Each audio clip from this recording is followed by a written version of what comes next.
ایک وقت ایسا آیا کہ اللہ تعالیٰ نے حضرت ابراہیم کو بہت زیادہ مال عطا فرمایا.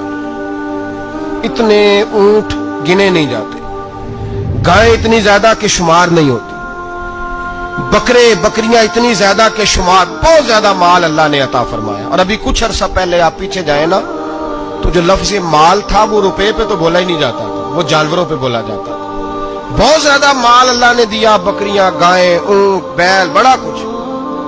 تو رب کریم نے فرشتوں سے فرمایا کہ واتخذ اللہ ابراہیم خلیلا، ابراہیم میرا دوست ہے.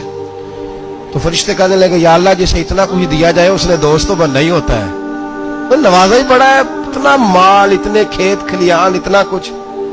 اللہ کریم نے فرمایا جاؤ آزمائش کر لو، امتحان لے لو. فرشتہ امتحان لینے پہنچ گیا. حضرت ابراہیم کے جانور چر رہے ہیں چراگاہ میں، حضرت ابراہیم بھی ہیں، غلام بھی ہیں، بہت بڑا ریوڑ ہے. آپ تشریف فرمائے. ایک فرشتہ آیا تو کھیت میں چھپ کے بیٹھ گیا اور بلند آواز سے کہنے لگے سبحان اللہ والحمدللہ ولا الہ الا اللہ واللہ اکبر. اب وہ حضرت سیدنا ابراہیم علیہ السلام کھڑے تھے تو وہ کھیت میں بیٹھ کے تسبیح پڑھنے لگا سبحان اللہ والحمدللہ ولا الہ الا اللہ. حضرت ابراہیم کہنے لگے یہ میرے رب کا نام کون لے رہا ہے؟ بڑی اس کی میٹھی آواز ہے، بڑی، کون ہے؟ ڈھونڈنے لگے، گھومتے گھومتے اس کے پاس چلے گئے. فرشتہ انسانی شکل میں، تو میرے رب کا ذکر کر رہا تھا؟ اس نے کہا میں ہی کر رہا تھا. فرمانے لگے یار ایک دفعہ پھر نہیں کرتا؟ تو کہنے لگا ابراہیم پہلے تو میں اپنی مرضی سے کر رہا تھا، تو کہتا ہے تو پیسے لگیں گے، پیسے ہے تو کر دیتا ہوں.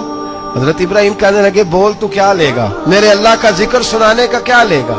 کہنے لگا جتنی بکریاں آپ چلا رہے ہیں ساری دے دے تو میں اللہ کا ذکر سنا دیتا ہوں. آپ نے فرمایا بس جا تیری ساری ہوئی، میرے رب کا ذکر سنا. اور پھر شروع ہو گیا سبحان اللہ الحمدللہ ولا الہ الا اللہ واللہ اکبر. حضرت ابراہیم علیہ السلام کیف میں یار پھر ذرا سنا، نا علما وچ پھسا سانو، تو یار دی گل سنا سانو، ذرا دوبارہ سنا.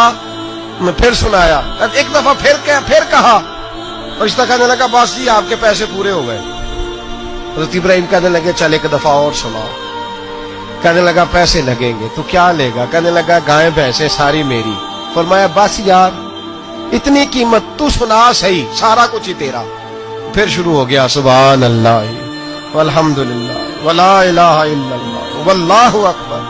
گائیں دے دی، بھینسیں دے دی، وہ ذکر سناتا ہے. حضرت ابراہیم کبھی مچلتے ہیں، کبھی روتے ہیں، کبھی آہیں بھرتے ہیں. تو میرے رب کا نام لے رہا ہے، ذرا پھر سے لے. کیف جاری ہے. کہنے لگا بس بھائی.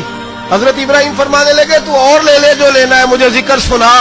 اس نے کہا ابراہیم بکریاں میں لے چکا، گائے بھینسیں میں لے چکا، اونٹ رہ گئے، سارے لے لوں گا پھر ذکر سناؤں گا. فرمایا جا تیرا ہوا تو ذکر سناتا رہ، میں دیتا ہوں. دے دیا. کچھ دیر ذکر کیا تو اب خاموش ہو گیا. حضرت ابراہیم خلیل اللہ علیہ السلام فرمانے لگے ذکر سنا. کہنے لگا ابراہیم اب تیرے پاس دینے کو کیا ہے؟ ہر چیز تو میں لے چکا. آپ فرمانے لگے یہ گائے بھینسیں بکریاں چرانے کے لیے تجھے کوئی نوکر ملازم بھی تو چاہیے نا.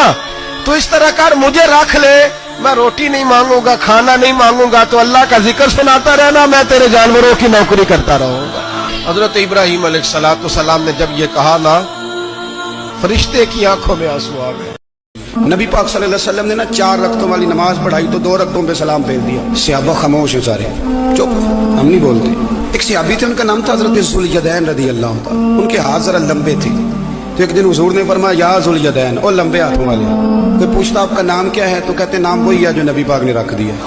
2 ہاتھوں والے نام پڑ گیا. باقی سارے لوگ خاموش بیٹھے، کوئی نہیں بولا. یہ ذرا سادے آدمی تھے، بولے لیکن بڑے ادب اداب کا خیال رکھ کے بولے. اٹھے، بات ساری اللہ کریم پہ ڈال دی. کہنے لگے یا رسول اللہ نے نماز چھوٹی کر دی ہے یا اللہ نے آپ کو بلا دیا ہے؟